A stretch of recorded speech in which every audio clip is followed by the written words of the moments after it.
এই জগতে যদি কোনো ভক্ত যদি দর্শন করে, গুরু কৃপা বলে যদি কোনো ভক্ত যদি দর্শন করে, এই জগতে সে ভক্ত আর কখনো মায়ার ঘরে তারা থাকতে পারে না।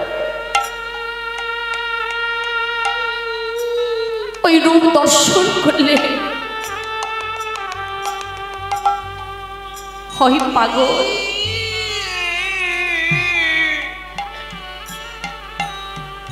না হয় জগতে মায়ার ঘর ছাড়া।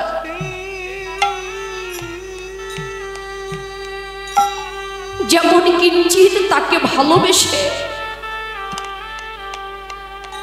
আজ মায়ার ঘর ছেড়েছেন, যেমন আজ আপনারা। ওই নাগরী বললে, দেখ নাগরী রে, তাকে কি জগতে ভালোবাসা কি দোষ? বলছে দেখ নাগরী, জগতে যে তাকে ভালোবাসতে যে কাঁদতে হবে, ওই ভালোবাসার মানুষটিকে ভালোবাসলে এই জগতে কাঁদতে হয়। তাই বলি আমার মতো করে এমনি করে কেউ যেন তোরা কখনো তাকে ভালোবাসিস না। তাই ওই কৃষ্ণ অনুরাগী নদিয়া নাগরী বলছে, দেখ নাগরী রে, গৌরের সেই মাধুর্য মণ্ডিত মূরতি খানি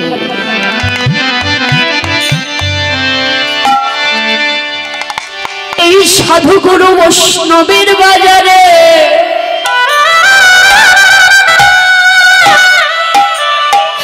জগতে সবাই দর্শন করতে পারে না,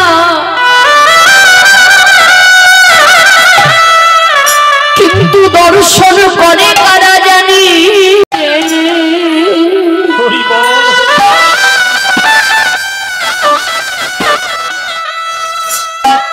নামে যাদের দেহ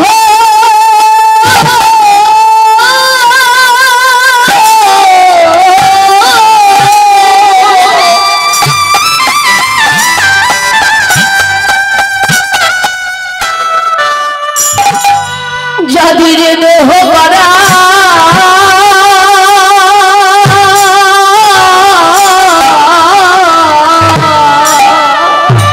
নাগরী রে,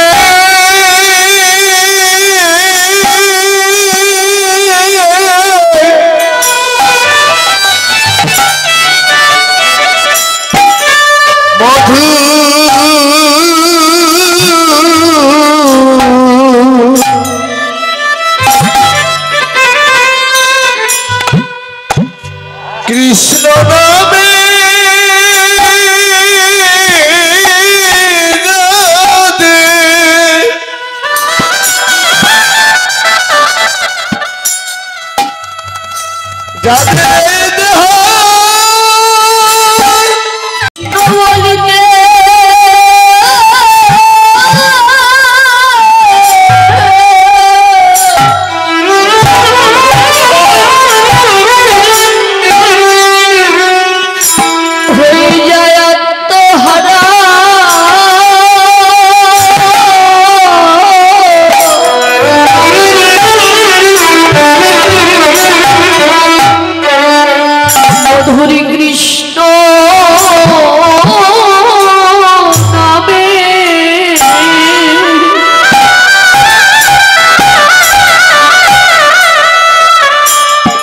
নামে যাদের দেহ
নাগরীরে তাদের প্রাণ কাঁদে সদা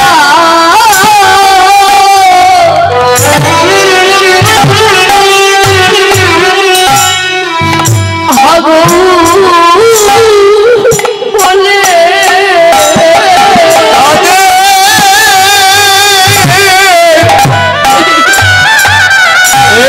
কাদের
কেননা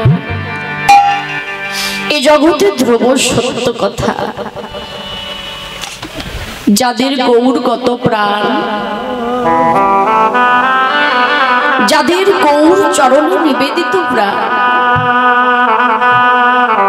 তারা ওই মায়ার ঘরে কখনোই থাকতে পারে না। তাই তো জগতের সকল কিছু বিসর্জন দিয়ে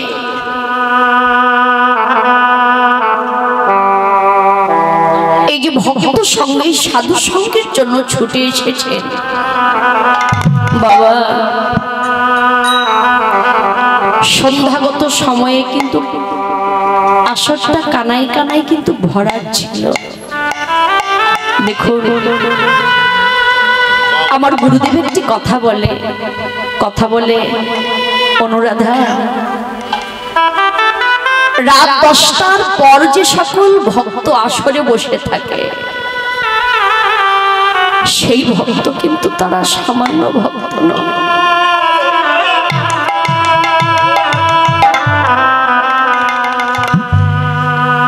যারা রাত্রি জাগরণ করে গৌর গোবিন্দ চরণে সকল কিছু বিসর্জন দিয়ে এই ভক্ত সঙ্গের মহিমা, এই সাধু সঙ্গের এই ভক্তের চরণ ধুলির কত না মহিমা বুঝতে পারবো করতে। যেদিন এই দেহ থেকে প্রাণ পাখিটা চলে যাবে, যেদিন তোর গোষ্ঠীর সময় হবে, সেদিন বুঝতে পারবে সঙ্গের মহিমাটা কি। বাবা,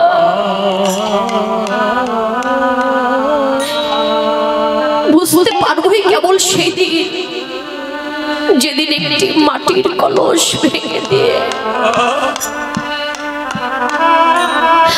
হরিনাম কৃষ্ণ নাম নিয়ে শ্মশানের সকল কার্য সমাপন করে ঘরে ফিরে আসবে।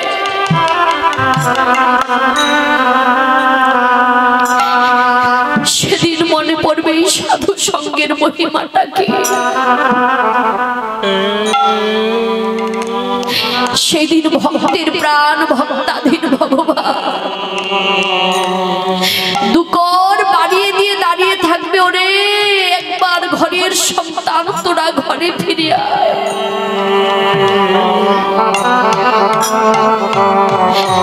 কিন্তু কেউ তোরা খালি হাতে ঘরে ফিরে আসিস না।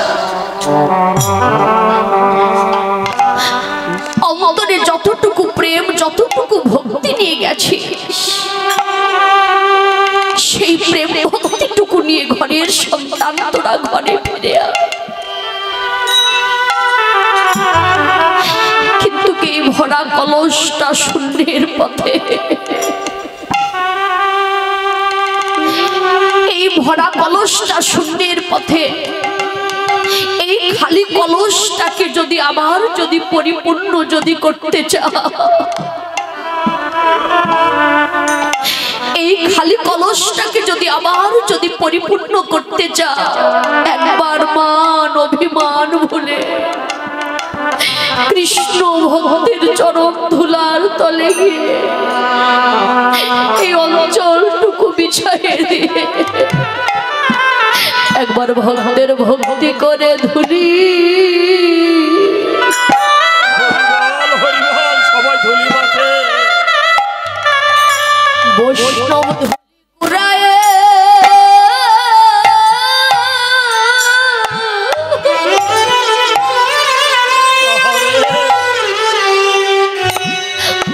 একবার কুড়ায় এলো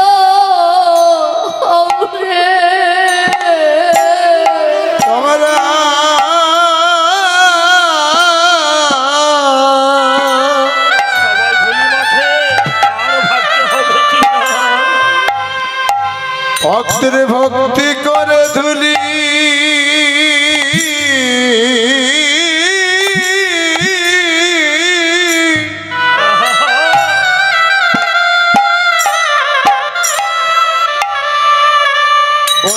সব ধুলি কুড়ায়ে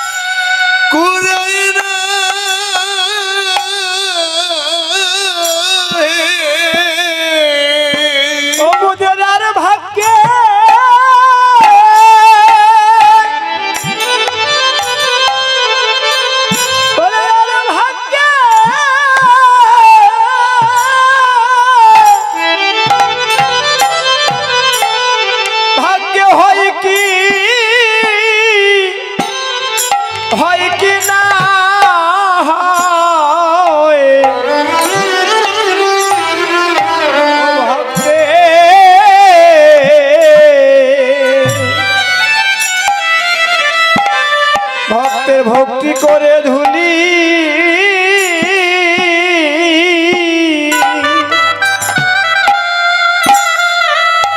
ধুলি কুড়ায়ে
যায় না বলা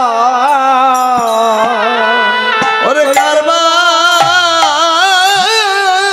কখন দেহরায়ু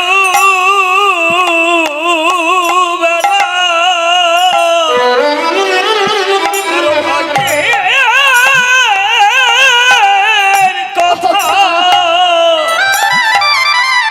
কথা যায় না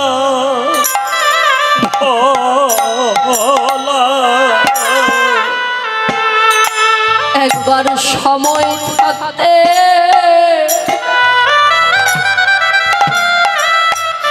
করো মধু সবাই সঙ্গ করে আলিঙ্গন সময় থাকিতে সবাই আলিঙ্গন করে না রে কর মধুর সঙ্গ ও তোমরা সবাই থাকতে ওরা মধুর ভক্ত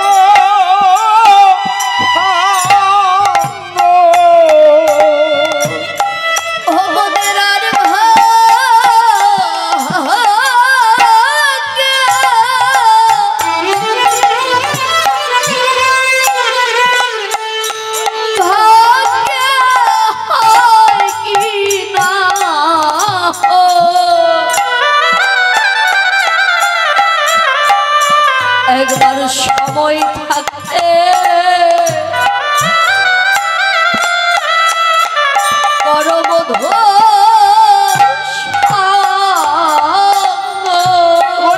ভাগ্যে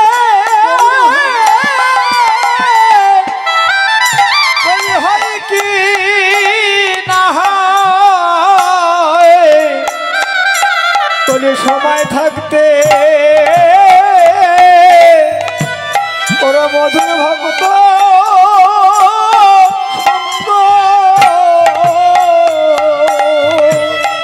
হরে মদরার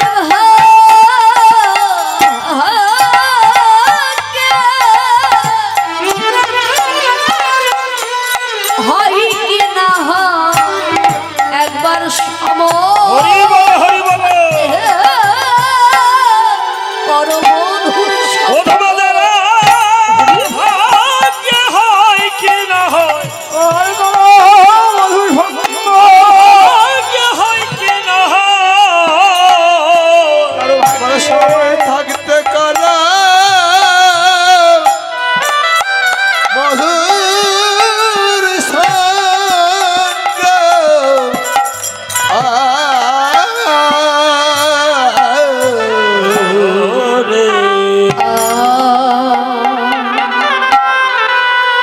ওরে জলের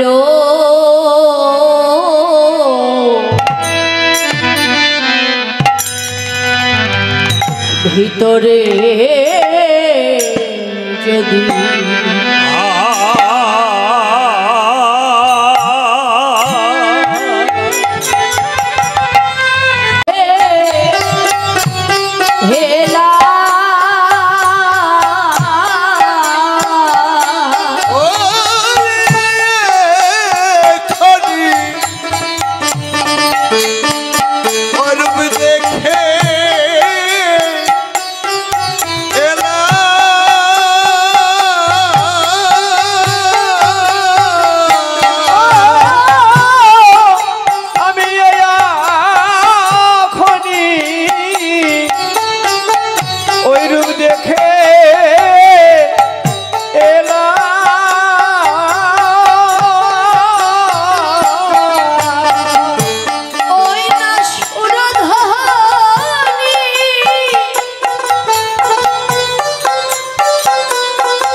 ত্রিভুবনময় গোড়ারও যেন চাঁদ হলো পাড়া।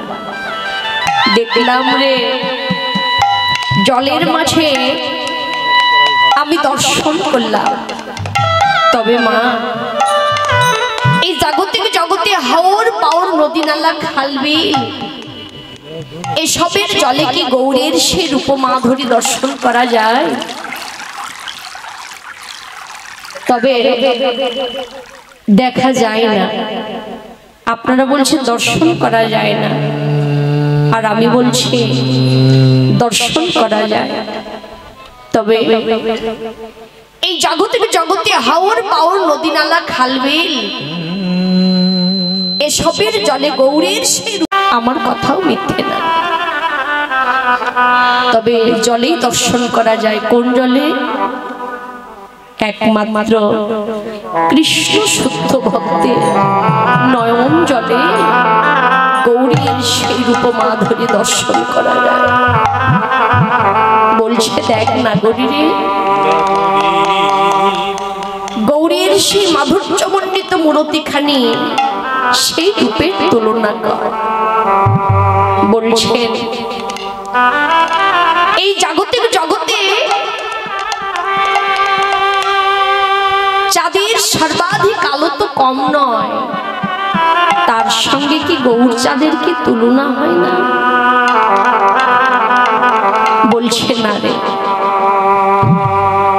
এই জাগতিক জগতের চাঁদ যদি মেঘমুক্ত আকাশে উদয় হয় দেখবি চাঁদের কিছু দোষ আছে। অমাবস্যা পূর্ণিমা, কিন্তু আমার গৌর চাঁদ এমন একটি কৃষ্ণ নাম নামামৃত রসধা। নাগরিক ওরে আলা রে ওই আমার গৌর চাঁদে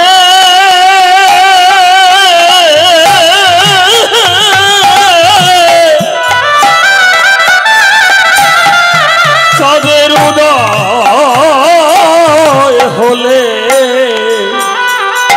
ওই ভক্তের ভিতর বাহি ওরে আলো করে। সূর্যেরও আছে কিছু দোষ। দেখবি সূর্য যখন মেঘমুক্ত আকাশে উদয় হয়, সূর্যের দোষ কি? এই জগতে সূর্যের দোষ গ্রীষ্মকালে যেমন আমাদের অঙ্গ ঘেমে যায়, শরীর উত্তাপিত হয়ে যায়, এই জাগতিক জগতের সূর্যের হচ্ছে দোষ। আর আমার গৌর সূর্যের কি দোষ নেই? বলছে শোন, আমার গৌর সূর্যেরও দোষ আছে। আমার গৌর সূর্যের দোষ কি জানিস? বলছে দেখ নাগরী রে, এই জাগতিক জগতের সূর্য যদি মেঘমুক্ত আকাশে উদয় হয়, সূর্যের তাপ লাগিলে তাপিত পরাণ উত্তাপিত হয়ে যায়। আর আমার গৌর সূর্যের যদি তাপ লাগে, তার হয় কি জানি? তার যে থাকা ঘরে মন থাকে না, তোর যে থাকা ঘরে মন থাকে না, ও তোর থাকা ঘরে মন থাকি না। আমার গৌর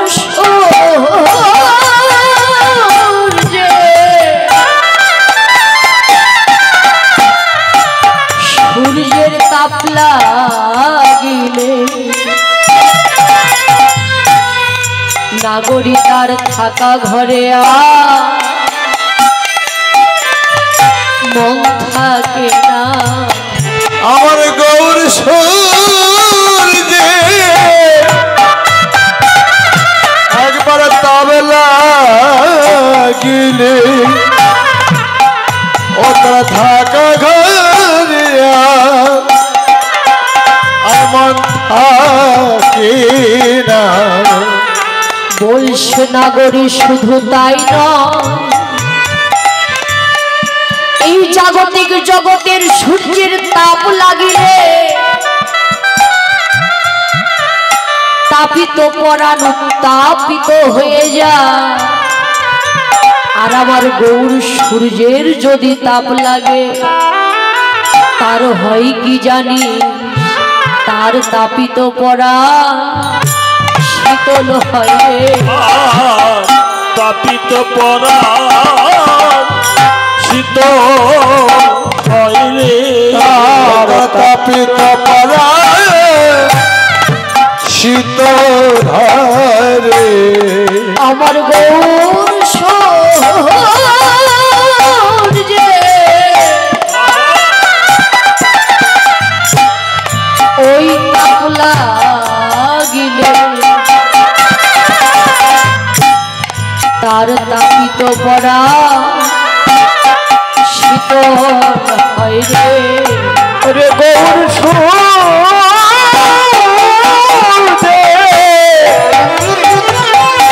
ওরে তাপ লাগিলে ও তাপিত পরাণ গৌর সূর্যে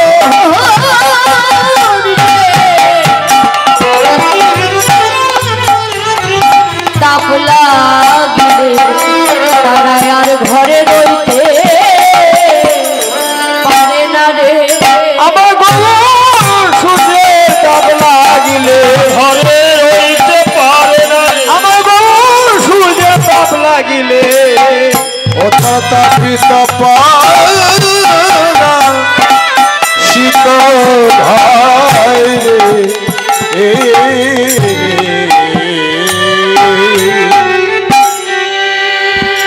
কেননা এই জগতে ধ্রুব সত্য কথা। ওই ভালোবাসার মানুষটিকে ভালোবাসলে এই গৌর সূর্যের যদি কোনো ভক্তের হৃদয় নবদ্বীপে যদি তাপ লাগে, জানি তাপিত পরাণ শীতল হয়, কিন্তু দেখবেন তাকে ভালোবাসলে কিন্তু ওই কৃষ্ণ অনুরাগী নদিয়া নাগরী বললে, নাগরী রে এ জগতে ওই রূপের মানুষটির সঙ্গে জগতে কারো সঙ্গে তুলনা হয় না রে। কোনো ব্যক্তিত্ব, কোনো মানব, কোনো পশু পাখি কীট পতঙ্গ কারো সঙ্গেই নয়। ওই রূপের মানুষটির রূপ সে নিজে। কিন্তু তোরা যেন আমার মতো করে যেন ভালোবাসিস না। ভালোবাসলে ওই রূপের মানুষটি অন্তরে ব্যথা দেবে। জগতে ধ্রুব সত্য কথা। এই যে আসরে এসে বসেছেন, কৃষ্ণ নাম যে শুনছেন, বলতে পারবেন বাবা ওই ভালোবাসার মানুষটি আপনাদেরকে সুখে রেখেছে?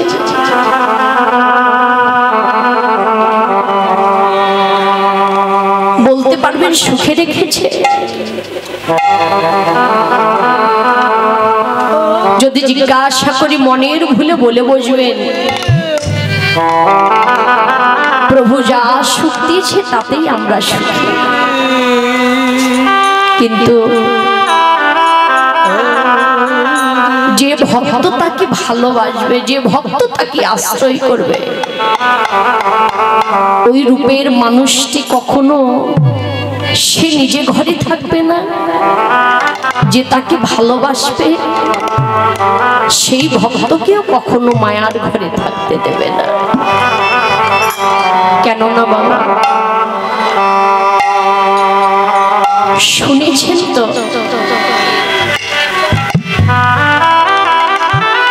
ভালোবেসেছিলেন রূপ সনাতন, তারা কিঞ্চিৎ তাকে ভালোবেসে তাদের আর কখনো ওই ঘরে বসত হয়নি। জগতের সকল কিছু বিসর্জন দিয়ে হা গৌর প্রাণ গৌর বলে গৌর গোবিন্দ চরণে তারা শরণ নিয়েছিলেন। হরি বল, হরি বল। ওই রূপের মানুষটিকে ভালোবেসেছিলেন যারাই ভালোবেসেছে, যারাই ভালোবেসেছে তারাই সকল কিছু বিসর্জন দিয়ে, সকল কিছু ত্যাগ করে তারা ছুটে চলেছে ওই ভালোবাসার মানুষটি সেই চরম দর্শনের। দেখুন এই মধুময় মধুর শ্রী বৃন্দাবনে ভালোবেসেছিলেন কে?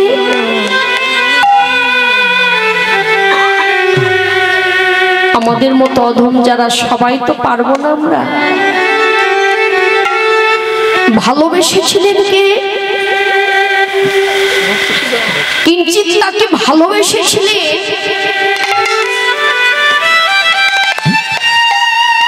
ওই রূপের মানুষটি রূপে নয়ন দিয়েছিলেন। তারা ছিল দু ভাই। ছোট ভাই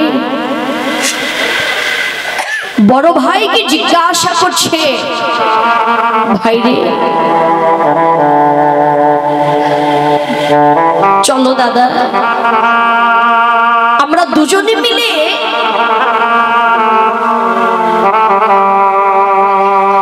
আমরা গৌর চরণে আশ্রয় নিই। বলছে না রে, বলছে দাদা এই মায়ার সংসারে থাকলে শুধু দুঃখ পেতে হবে, কষ্ট পেতে হবে, আঘাত পেতে হবে। চলো আমরা দু ভাই মিলে গৌর ভজন করি। বলছে না রে,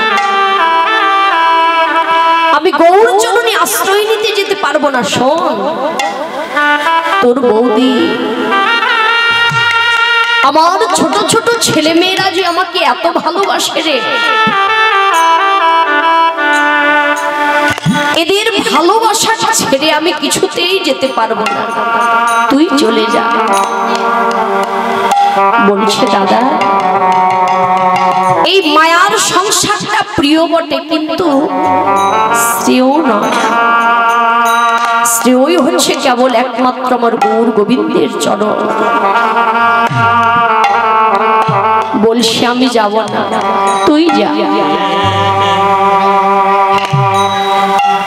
ছোট ভাই চলে গেলেন, গৌর চরণে আশ্রয় নিলে, কিন্তু বড় ভাই রয়ে গেলেন মায়ার সংসারে।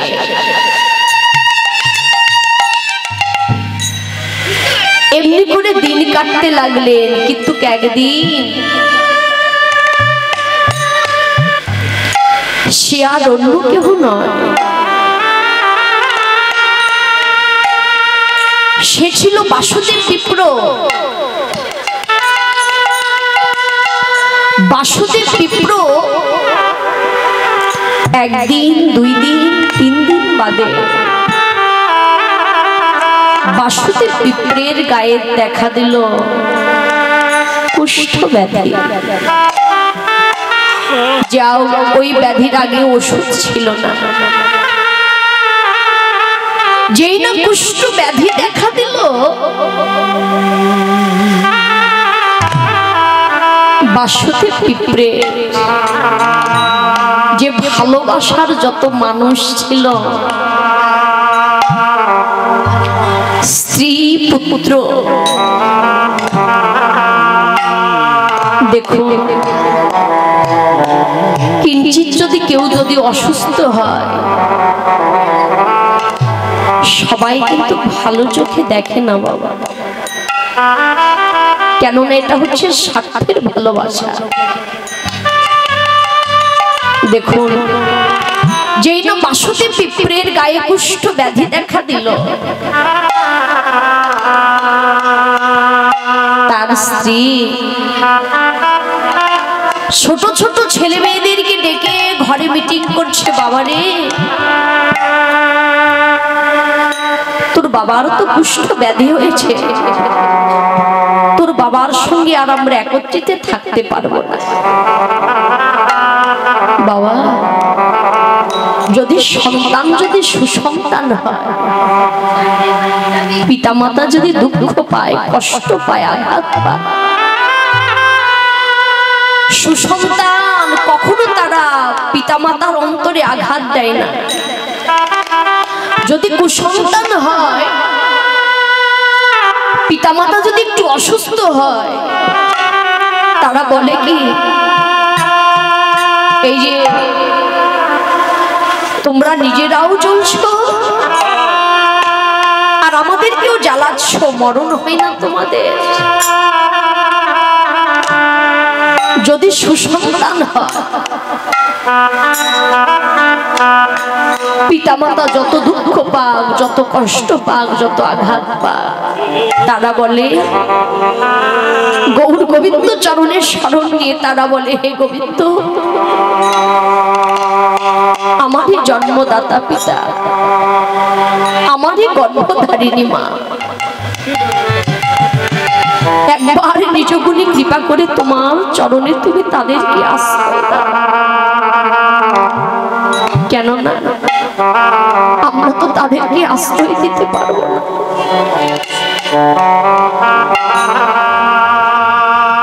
বাসুদেব বিপ্রকে করলেন কি বাবা,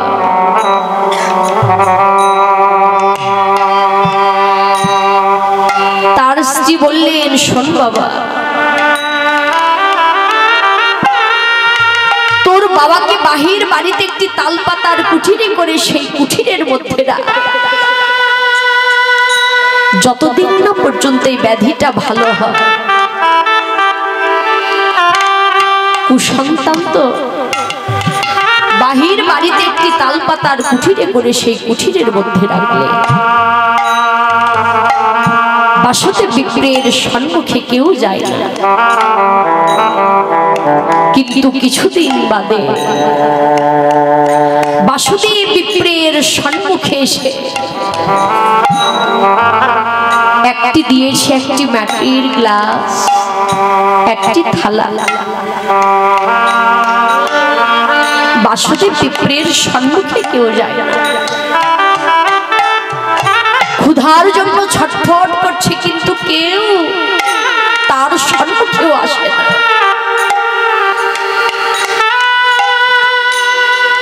এক সময় চিৎকার করে বলছে, ওরে ঘরে কেউ আছিস? আমায় এক মুষ্টি তোরা কেউ আমায় কিছু খেতে দে। কে শোনে কার কথা? কেউ ঘরে ফিরে আসে। দিন দিন ব্যাধিটা বেড়ে চলেছে, কিন্তু একদিন বাসুদেব বিপ্রের গায়ে দেখা দিল। ওই ঘায়ে পোকা ধরেছে। পোকাগুলি ঝরঝর করে মাটিতে পড়ে যাচ্ছে। এবার দুটি নয়ন জল ছেড়ে দিয়ে বলছে, ওরে তোরা আমাকে ছেড়ে যাস না। বাসুদেব বিপ্র পোকাগুলিকে অঙ্গুলি দিয়ে ধরে পুনরায় ক্ষতস্থানে স্থাপন করছে আর বলছে, ওরে তোরা আমাকে ছেড়ে যাস না।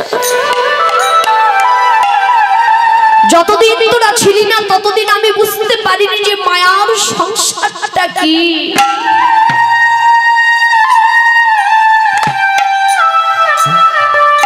যেদিন থেকে তোরা এসেছিস সেদিন থেকে আমি বুঝতে পেরেছি যে মায়ার সংসারটা কি।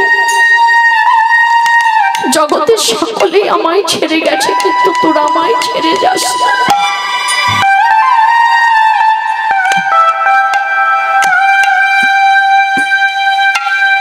কিঞ্চিৎ সময় গৌর চরণ চিন্তা করিতে করিতে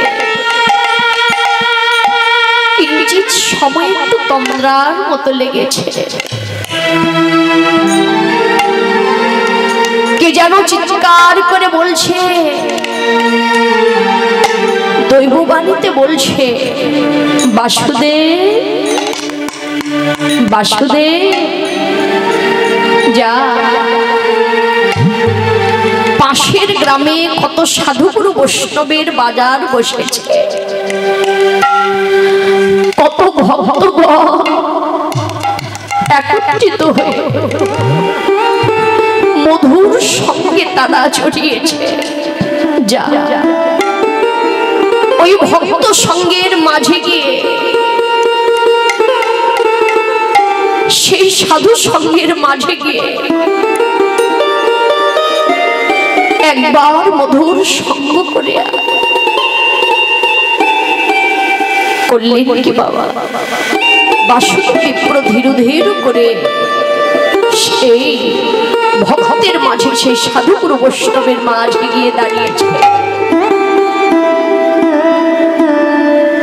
এমন সময় করলেন কি প্রভু, ভক্ত সঙ্গে সাধু সঙ্গ করে অদূরে চলে গেছে। যেই না অদূরে চলে গেছে,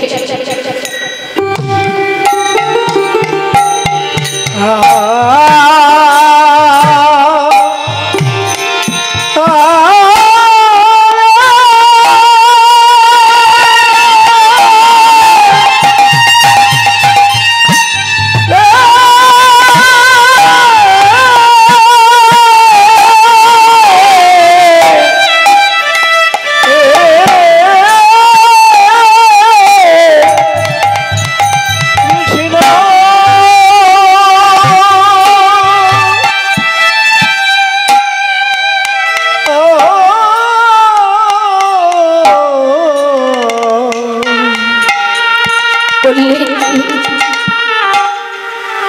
যে দেখলে অদূরে চলে গেছে বাসুদেব বিপ্র ধুলার ধরাতে পড়ে গড়াগড়ি যাচ্ছে আর বলছে, প্রভু তোমার চরণ দর্শন করতে এলাম, তোমার চরণ দর্শন তো হলো না, একবার নিজ বলে কৃপা করে তুমি আমার তোমার চরণে তুমি আশ্রয় দাও। যেই না নয়ন জল ছেড়ে দিয়ে প্রভুর চরণ চিন্তা করছে, এমন সময় প্রভু থমকে দাঁড়িয়েছে, দাঁড়িয়ে বলছে, হে ভক্তগণ, মনে হয় কেউ যেন আমায় ডাকছে। বলছে, না প্রভু, তোমাকে তো ডাকার মতো কেউ নেই আমরা ছাড়া।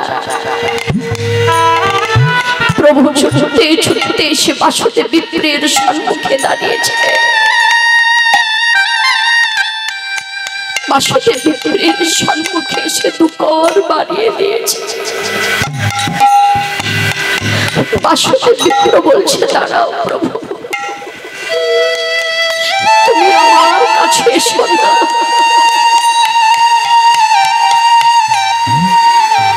আমার এই গলা পচা গন্ধ তুমি নিতে পারবে না প্রভু।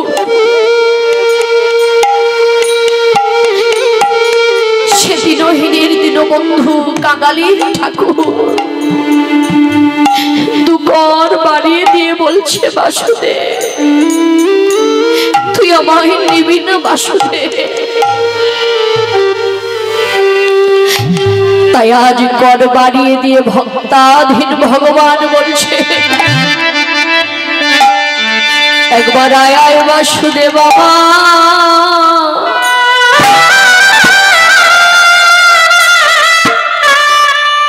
আমার পক্ষে,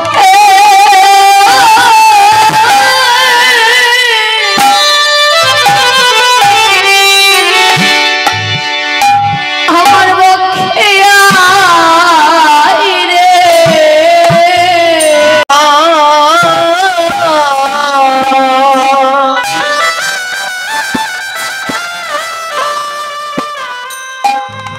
একবার বাসুদেব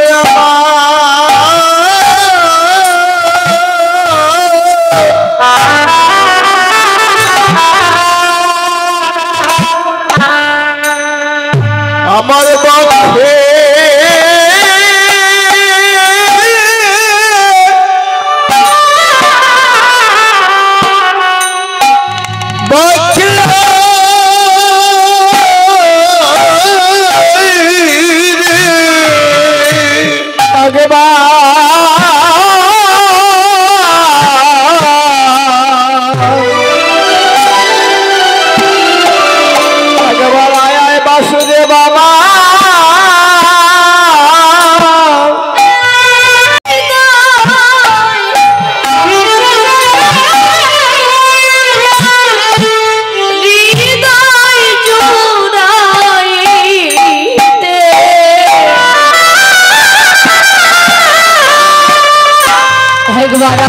বাসুদেব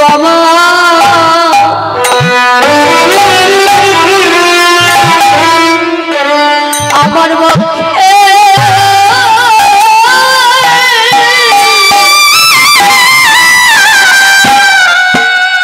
আমার পক্ষে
যে চরণ চিন্তায় মগ্ন হয়েছে, পরিশেষে ভক্তাধীন ভগবান তার চরণে সে আশ্রয় দিলেন।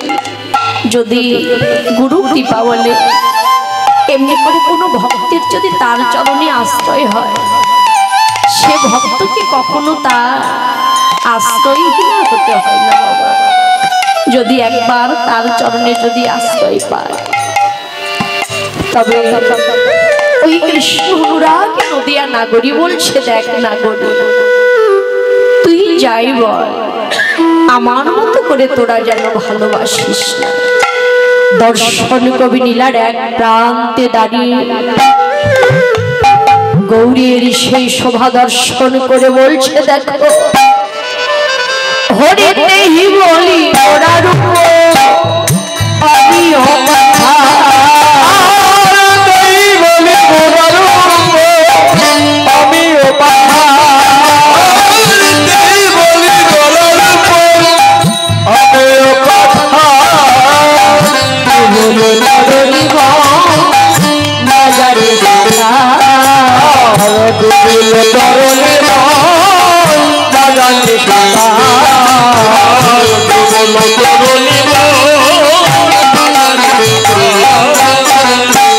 বলছে ডুবে গেল ওই গৌর প্রেম সাগরে। যারা ডুবেছিলেন তারা চির জন্মের মতো যেন ডুবে গেলেন, কিন্তু বাবা আমরা এখনো কিন্তু ভেসে বেড়াচ্ছি। একটিবার ভেবে দেখুন, তারা এখন আমরা কিন্তু ভেসে বেড়াচ্ছি, কিন্তু আপনারা চির জন্মের মতো গৌর রূপসী প্রেম সাগরে জন্মের মতো ডুবে গেছে। তবে কি আমাদের ভাগ্যে হবে না? বলছে জানো, এই জগতে ধ্রুব সত্য কথা, কোনো কিছু যদি নদী বা পুকুরের জলে যদি একটি কাঠের টুকরো ফেলে দেওয়া হয়, দিবানিশি কিন্তু ভাসতে থাকে। ভাসতে ভাসতে একদিন ও পুকুরের মাটি লেগে, নদীর নোনা জল লেগে চির জন্মের মতো সেই অথই জলে কিন্তু চির জন্মের মতো কিন্তু ডুবে যায়। ভাসতে চাইলেও কিন্তু কার কখনো তারা ভাসতে পারে না। কিন্তু আপনারা ডুবে গেছে, আমরা ভেসে বেড়াচ্ছি। তাই আমাদের মতো অধমকে করতে হবে কি, ভক্তের প্রাণ ভক্তাধীন ভগবান জ্বালানি, তোমরা যদি ডুবতে চাও, একবার অভিমান শূন্য করে কৃষ্ণ ভক্তের চরণ ধুলার তলে গিয়ে এই অঞ্চলটুকু বিছাইয়ে দিয়ে একবার তোমরা ডোবার মতো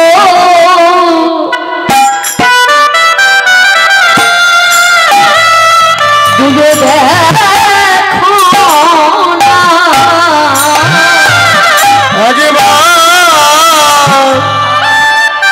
তোমরা ডুবার মতো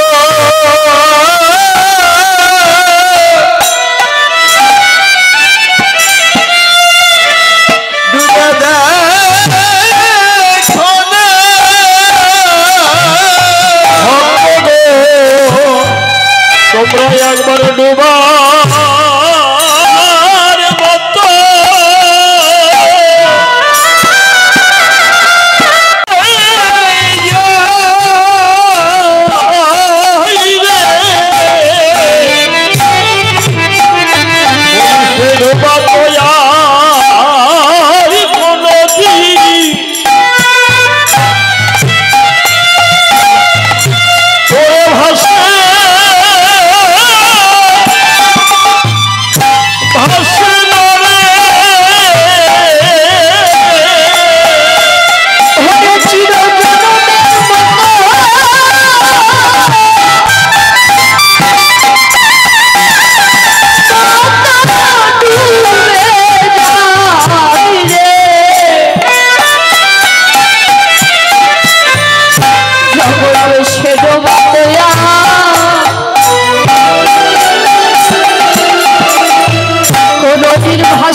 সিন্ধু ভয় বট